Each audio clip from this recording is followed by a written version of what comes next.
मुल्क में हॉकी का खेल गुज़िश्ता 3 दहाइयों से ज़बूहाली का शिकार है। हॉकी फेडरेशन भी बराए नाम रह गई है। इस पर बात करते हैं अपने नुमाइंदगान से। गोजरा से हमारे साथ मौजूद है मोहम्मद इश्तियाक, फैसलाबाद से हमें ज्वाइन किया अजीम शहजाद ने, सियालकोट से ख्वाजा रेहान और कसूर से इमरान फैजी हमारे साथ मौजूद हैं। सबसे पहले चलते हैं गोजरा, जहां से ताहिर जमान, शहबाज जूनियर, मोहम्मद उस्मान, इरफान जैसे खिलाड़ी पाकिस्तान टीम को मिले। जी मोहम्मद इश्तियाक, गोजरा में अब हॉकी ग्राउंड की क्या सूरत हाल है, अपडेट कीजिएगा। जी बिल्कुल, एक वक्त था कि जब शहर हॉकी गोजरा जो है वो कौमी हॉकी टीम को जो है यहाँ से जो है वो आधी आधी टीम के जो होती थी जहाँ से वो मुहैया करती थी, लेकिन इस वक्त जो है वो हमारा कौमी खेल जो है ज़बू हाली का शिकार है। 2 दहाइयाँ गुजर गई हैं कि बिल्कुल जो है हॉकी जो है वो फ्लॉप हो चुकी है। इसकी बहुत सी वजूहत हैं। इस वक्त मेरे साथ जो है वो साबिक ओलंपियन खबर जो इंटरनेशनल मौजूद हैं, वो उनसे जानते हैं। ना इनके पास जॉब क्रिएट है, ना इनको कोई स्पोर्ट है, ना गवर्नमेंट की स्पोर्ट है, तो फिर भी ये बच्चे आ रहे हैं और ये बड़ी अच्छी बात है। अगर पाकिस्तान ने तो अपना दोबारा खोया हुआ मुकाम हासिल करना है तो जॉब क्रिएट करनी पड़ेगी, गवर्नमेंट को सपोर्ट करना पड़ेगा। उसका कहना था कि जो बच्चों को है वो जॉब्स नहीं मिलती, जिस वजह से जो है वो हॉकी जो है वो ज़बू हाली का शिकार है। गोजरा से हमें इश्तियाक हम अपडेट कर रहे थे। फैसलाबाद का रुख करते हैं, जहां से साबिक कप्तान शहबाज सीनियर का ताल्लुक है। हमारे नुमाइंदे अजीम शहजाद से जानते हैं कि आखिर फैसलाबाद ने एक और शहबाज जैसा खिलाड़ी पाकिस्तान टीम को क्यों नहीं दिया। फैसलाबाद में हॉकी ग्राउंड की क्या सूरत हाल है, बताइएगा। जी, फैसलाबाद डिस्ट्रिक्ट को माजी में हॉकी के खेल की नर्सरी कहा जाता था, लेकिन गुज़श्ता कई सालों से यहाँ भी हॉकी की सूरत हाल जो है वो अबतर है।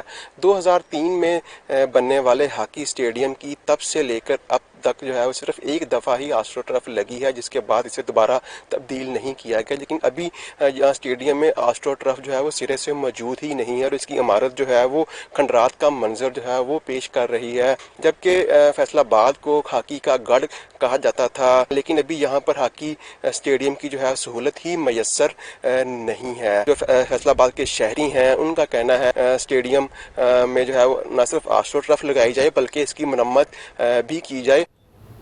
पाकिस्तान हॉकी को सियालकोट ने भी हीरे दिए, जिनमें मंजूर जूनियर, शहनाज शेख, आसिफ बाजवा और दीगर शामिल हैं। सियालकोट की हॉकी के हालात के बारे में जानते हैं अपने नुमाइंदे ख्वाजा रेहान से। जी ख्वाजा रेहान, अपडेट कीजिएगा। जी बिल्कुल, हॉकी की बात की जाए तो हॉकी और सियालकोट का बड़ा गहरा ताल्लुक है। सियालकोट के हुनरमंदों के हाथों से तैयार करदा हॉकी अपने आला म्यार की वजह से दुनिया भर में पसंद की जाती है। तो दूसरी तरफ सियालकोट ने कौमी टीम को भी बड़े बड़े नाम दिए हैं। मौजूदा क़यादत करने वाले अमाद शकील भट्ट का ताल्लुक भी सियालकोट से है। इसके बावजूद करोड़ों रुपए की लागत से पसरूर रोड पर नवाज शरीफ हॉकी स्टेडियम तमीर किया गया, जो हुकूमती अदम तवज्जो का शिकार हो चुका है। करोड़ों रुपए की लागत से जो मशीनरी थी या बाकी जो सामान था वो टूट फूट का शिकार हो चुका है। मैं इस वक्त मौजूद हूँ कैंट की शहनाज शेख हॉकी ग्राउंड में, जिसके हालात भी कुछ बेहतर दिखाई नहीं दे रहे। हर तरफ जो घास है वो बढ़ चुकी है। कोई प्रॉपरली हुकूमती सतह पे कोचिंग सेंटर नहीं है। नौजवान हैं, बच्चे हैं, उन्होंने मुतालबा किया है कि हुकूमत से कि वो नवाज शरीफ हॉकी स्टेडियम की तरफ तवज्जो दे।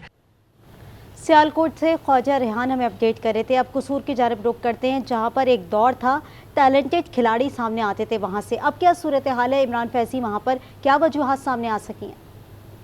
जी शुक्रिया। बिल्कुल, इस वक्त मैं मौजूद हूँ कसूर के स्पोर्ट्स कम्प्लेक्स के हॉकी स्टेडियम में। कभी पाकिस्तान में हॉकी का बड़ा नाम था, लेकिन पिछले चंद बरसों के दरम्यान हॉकी इतनी सवाल पजीर हुई है कि हॉकी जो है ना दूर दूर तक पाकिस्तान का नाम नज़र नहीं आ रहा। कसूर ने पाकिस्तान को बड़े बड़े नाम दिए। यहाँ पर जो अगर हॉकी के मुस्तकबिल की बात की जाए तो यहाँ पर टैलेंट बहुत मौजूद है, लेकिन इस टैलेंट के लिए कोचेज़ की ज़रूरत है। यहाँ पर कुछ फैसिलिटीज़ जो कसूर के खिलाड़ी को मैसर नहीं है, ना उनको हॉकी का प्रॉपर सामान मैसर है, ना प्रॉपर उनको कोचिंग की जा रही है, जिसकी वजह से कसूर से जो टैलेंट है वो निखर कर सामने नहीं आ रहा। तो ऊपर काम किया जाए, अच्छे कोचेज मुहैया किए जाए, तो आने वाले दिनों में कसूर क्रिकेट की तरह और दूसरे शोबों की तरह हॉकी में भी बड़ा नाम पैदा कर सकता है।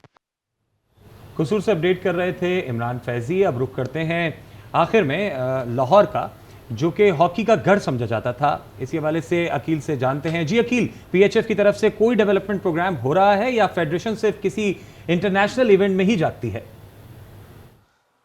जी बिल्कुल, मैं इस वक्त मौजूद हूँ दुनिया के सबसे बड़े लाहौर के नेशनल हॉकी स्टेडियम में, जहाँ पर पाकिस्तान हॉकी फेडरेशन का भी दफ्तर है और फेडरेशन के जो मुलाजमीन हैं उन्हें भी अभी 6 माह की तनख्वाह नहीं मिली। और जहां तक बात है कौमी हॉकी टीम के खिलाड़ियों की, जो मेरे इतला है उसके मुताबिक 2022 से जो पिछली रजीम थी उसके कोई 4-5-6 टूर्स की जो है डेलीज रहती हैं। पाकिस्तान हॉकी जो कि कौमी खेल है वो उसकी हालत ज़ार का इससे अंदाज़ा लगा सकते हैं कि ये दुनिया का सबसे बड़ा हॉकी स्टेडियम है जो इस वक्त आप देख सकते हैं कि वीरान पड़ा है। पहले से हमारे साथ बातचीत के लिए कौमी हॉकी टीम के हेड कोच ताहिर जमान मौजूद हैं। जैसे जैसे वो जीतना कम हुआ, ये जॉब अट्रैक्शन कम हुई, हॉकी वालों के लिए जो वेलफेयर थी प्लेयर्स के ऊपर वो कम होती गई, खेलने वाले भी कम होते गए, खिलाने वाले भी कम होते गए। वहाँ जहाँ जहाँ भी ग्रास रूट लेवल पे लोग हॉकी के लिए काम कर रहे हैं, हमें उनको कनेक्ट करना चाहिए, हमें उनको इंगेज करना चाहिए, उनकी फैसिलिटीज़ का ख्याल करना चाहिए। गवर्नमेंट ऑफ पाकिस्तान को सोचना चाहिए, सारी प्रोविंशियल गवर्नमेंट्स को सोचना चाहिए। बगैर पैसे के आजकल के दौर में हॉकी जितनी महंगी हो गई है, इसको हम डेवलप नहीं कर सकते। ने ताहिर जमान की गुफ्तगू सुनी, मैंने भी हॉकी का पुरसाने हाल तो बयान कर दिया था, लेकिन उन्होंने साथ साथ पुरसाने हाल के साथ साथ कुछ तजावीज़ भी दी हैं।